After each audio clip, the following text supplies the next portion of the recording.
नमस्कार दोस्तों, मैं राहुल सिंह राजावत स्वागत करता हूं आपका मेरे यूट्यूब चैनल पर।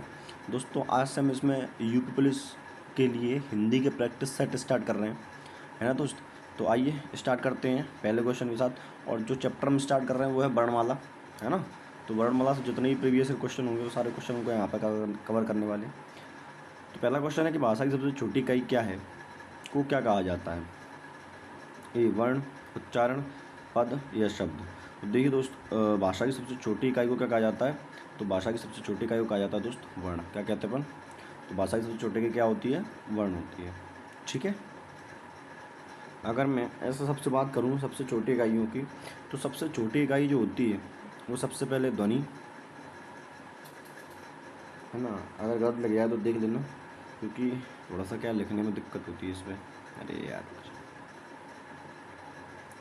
तो सबसे छोटी ध्वनि, ध्वनि के बाद आपका आता है अक्षर, अक्षर के बाद आपका आता है आप पद,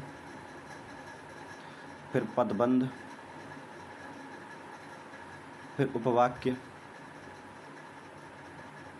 और उसके बाद लास्ट में आता है वाक्य, है ना। तो इस तरीके से ये क्रम चलता है। ऐसे ही तो फिर इसमें सबसे छोटी इकाई क्या माना जाता है, आपके इसको वर्ण को माना जाता है। ठीक है। चलिए नेक्स्ट क्वेश्चन की बात करूँ। लिखा है भाषा की सार्थक लघुत्तम इकाई किसे माना जाता है। अब सार्थक लघुत्तम इकाई क्या होती हुई है। देखो, जो सार्थक लघुत्तम इकाई है उसे क्या माना जाता है, तो उसे माना जाता है शब्द। क्या बोलते हैं उसको, शब्द। अब सार्थक के से हमारा आंसर, मतलब सार्थक का मतलब होता है जिसका कोई ना कोई जो है मतलब निकले। क्या निकले, मतलब निकले। और वैसे उच्चारण की दृष्टि से आपसे पूछा जाए, उच्चारण की दृष्टि से, है ना, ऐसे पूछेगा। उच्चारण की दृष्टि से सबसे छोटी इकाई कौन सी होती है, तो वो होती है ध्वनि। क्या होती है, तो उच्चारण की दृष्टि से सबसे छोटी कौन सी है, ध्वनि होती है। और ध्वनि के मेल से ही क्या बनता है आपका, शब्द बनता है। इससे पहले अपन ने पढ़ा था, गलत हो गई थी पहले, है ना। चलिए नेक्स्ट क्वेश्चन की बात करूँ। क्या भाषा की मूल इकाई क्या है, अक्षर, ध्वनि, संकेत या वर्णमाला। तो देखो दोस्त, तो भाषा की जो मूल इकाई है वो क्या है, वो आपकी ध्वनि होती है। क्या होती है, भाषा की मूल इकाई क्या है, ध्वनि, है ना। अब वही सिस्टम मैं बता चुका हूँ, सारी चीज़ें उसी में वही सेम है। क्या वर्णों के कितने भेद होते हैं। तो देखो दोस्त, वर्णों के दो भेद होते हैं। वर्णों के कितने भेद होते हैं, तो वर्णों के आपके दो भेद होते हैं। कितने भेद, दो। कौन कौन से होते हैं दोस्त, तो ये आपका पहला होता है स्वर और दूसरा होता है व्यंजन। पहला होता है आपका स्वर और दूसरा होता है व्यंजन। एक सेकंड।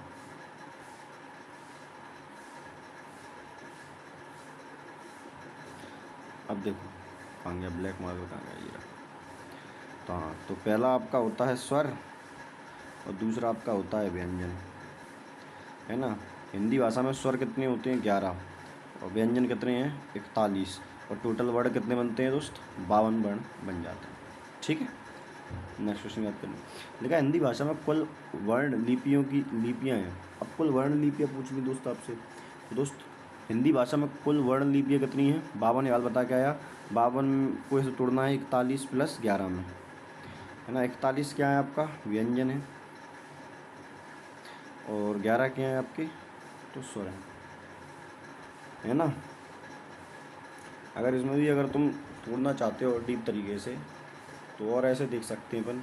अब स्वर के तो कोई प्रकार होते ही नहीं है, तो स्वर को तो 11 ही रखेंगे अपन। स्वर हो गए 11। ठीक है। तो उसके बाद जो जो का वर्ग होता है, का वर्ग, चा वर्ग, टा वर्ग, ता वर्ग, फा वर्ग, है ना, इनको मिलाकर ये 5 वो हो गए। तो ये हो गए टोटल। अब व्यंजन की बात कर रहा हूँ मैं, ठीक है ना। अब का वर्ग, चा वर्ग, टा वर्ग, ता वर्ग, पा वर्ग, इनको मिलाकर हो गए 25। ठीक है। उसके बाद आपके आते हैं अंतस्थ व्यंजन। यानी अंतस्थ व्यंजन जानते हो, 5 होते, 5 नहीं 4 होते, सॉरी, कितने होते हैं, 4। कौन कौन से, या, रा, ला, वा। अरे यार, तो अंतस्थ व्यंजन कितने होते हैं आपके, 5 होते हैं, 5 होते हैं अंतस्थ व्यंजन। ठीक है। या, अरे यार बार बार 5 लग देता हूँ, 4 होते हैं। कितने होते हैं, 4। ठीक है। उसके बाद संयुक्त व्यंजन भी कितने होते हैं, 4। कितने होते हैं, 4। कौन कौन से, छात्रा ग्यारह, छात्रा ग्यारह। उसके बाद दो अयोगवा, दो क्या होते हैं आपके अयोगवा। उसके बाद दो द्विगुण, दो क्या होते हैं द्विगुण। अब जोड़ लो 11 25 36 4 40 4 44 44 और 4 48 ही हो रहे हैं। कुछ मिस कर गए अपन, क्या मिस कर रहे हैं भैया। संयुक्त व्यंजन में बता दिया, अच्छा संयुक्त व्यंजन रह गया, ऊष्म व्यंजन रह गए, सॉरी ऊष्म व्यंजन रह गए, ऊष्म व्यंजन रह गए वो 4 ऊष्म व्यंजन शा शा सा हा। तो हो गया आपके 52, 48 4 52। ठीक है। अगला क्वेश्चन है कि लिपि चिन्हों को क्रमबद्ध समूह को क्या कहते हैं।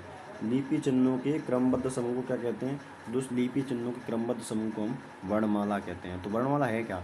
वर्णमाला में जब शब्दों को सार्थक रूप से लिखा जाता है उसे ही वर्णमाला कहते हैं। ठीक है। बता दो कि हिंदी वर्णमाला में 52 शब्द हैं, 52 वर्ण हैं, फलाना ढिमका जो भी है आप पढ़ लेना उसको। ठीक है। देखा कौन सा स्वर नहीं है। तो आप जानते हो कि हिंदी वर्णमाला में टोटल 11 स्वर हैं। अगला क्वेश्चन है दोस्त, कौन सा स्वर नहीं है इसमें। तो देखो आपको मैंने समझाया था कि हिंदी भाषा में कुल स्वरों की संख्या कितनी होती है, 11 होती है। अब समय आ गया कि कौन कौन से होते हैं 11 समझाया जाए। हालांकि अपन बचपन से पढ़े होते हैं तो आप सबको ही पता होगा। देखो छोटा आ, फिर बड़ा आ, छोटी ई, बड़ी ई, छोटा ऊ, बड़ा ऊ, है ना। और ये सारे क्या होते हैं, ये सारे ही आपके स्वर हैं। क्या है, स्वर हैं। फिर उसके बाद बारी आ जाती है भैया री की। इसके बाद छोटी ए, बड़ी ए, छोटा ओ और औ, और क्या जाता है औ।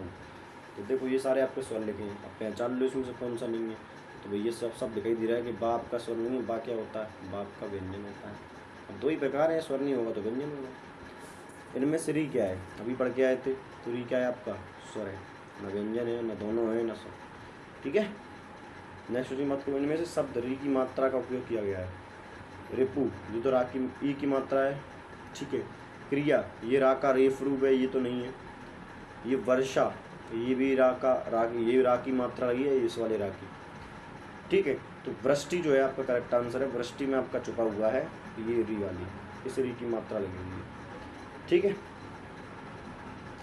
जिनका उच्चारण स्वतंत्र रूप से होता है और जो व्यंजन के उच्चारण में सहायक होते हैं उन्हें स्वर कहा जाता है। क्या कहा जाता है, स्वर। याद रखना कि स्वर जो है स्वतंत्र रूप से बोलाए जाते हैं और इनके उच्चारण में किसी भी प्रकार से जो है सहायता नहीं ली जाती। ठीक है।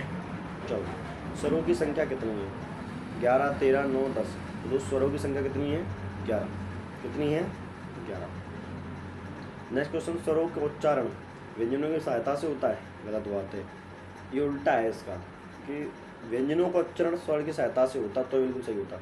अनुस्वार नहीं, अनुस्वार तो स्वर का ही एक भाग मान लेते हैं। अनुनासिक ये भी स्वर का ही एक भाग मान लिया जाता है, बिना किसी सहायता के होता है। ऑप्शन नंबर डी जो है करेक्ट आंसर आपका होगा। स्वर किसका भेद है, संधि का भेद है, समास का, लिंग का। नहीं संधि का है, नहीं समास का है, नहीं लिंग का। ये वर्ण का भेद है। वर्ण के दो प्रकार बताए, पहला था स्वर और एक था व्यंजन। बस यही दो प्रकार होते हैं स्वर। ठीक है। मात्रा के आधार पर स्वर कितने प्रकार के होते हैं, मात्रा के आधार पर। तो मैंने अभी थोड़ी देर पहले तो अच्छा नहीं ये नहीं पढ़ा तुमने। मात्रा के आधार पर स्वर होते हैं तीन प्रकार के। कितने प्रकार के होते हैं दोस्त, तो मात्रा के आधार पर आपके स्वर होते हैं 3 प्रकार के।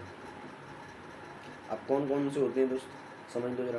देखो पहला होता है आपका, देखो एक सेकंड क्या हो गया,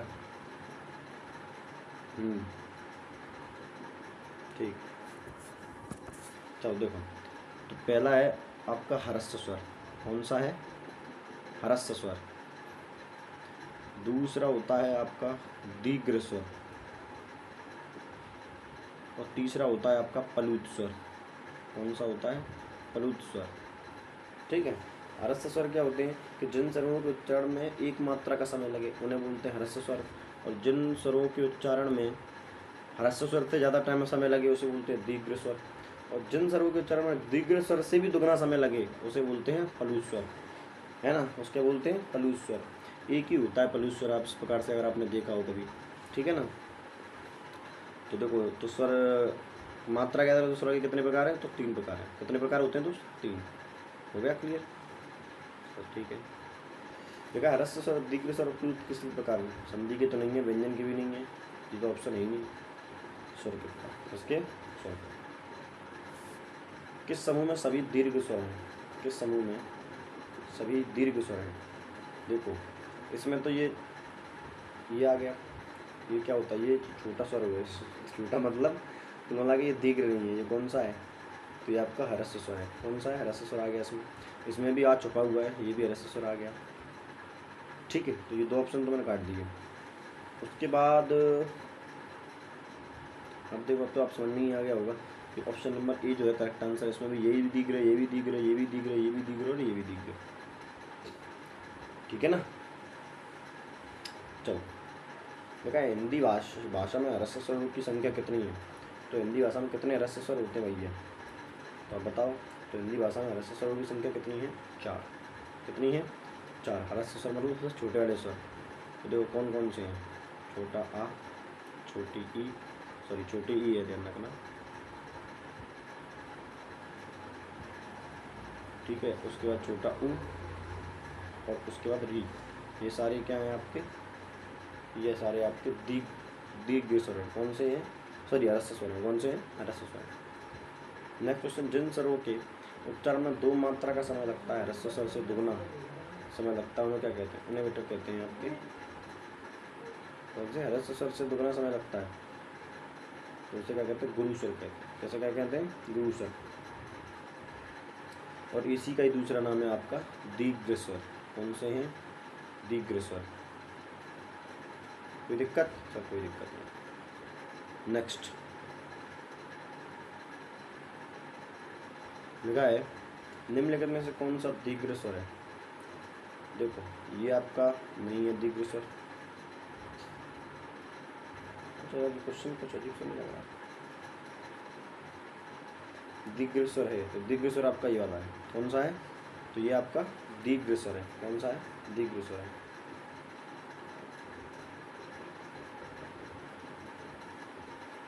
क्योंकि ये मूल दीर्घ स्वर है। कौन से है? मूल है। ठीक है। निम्नलिखित में से कौन सा संयुक्त स्वर नहीं है? संयुक्त स्वर कौन सा नहीं है? तो देखो ये भी किसी ने ये भी बनता है, ये आ, ये भी आपका संयुक्त स्वर नहीं है। अगली क्लास बताऊंगा इसको। ये भी आपका नहीं है, ये आपका संयुक्त स्वर नहीं है। ये तीनों आपके संयुक्त स्वर हैं। ठीक है ना? हम मिलते हैं अगली क्लास में। तब तक के लिए लाइक शेयर सब्सक्राइब मत करना, तुम्हारा मन करे तो ही करना। धन्यवाद।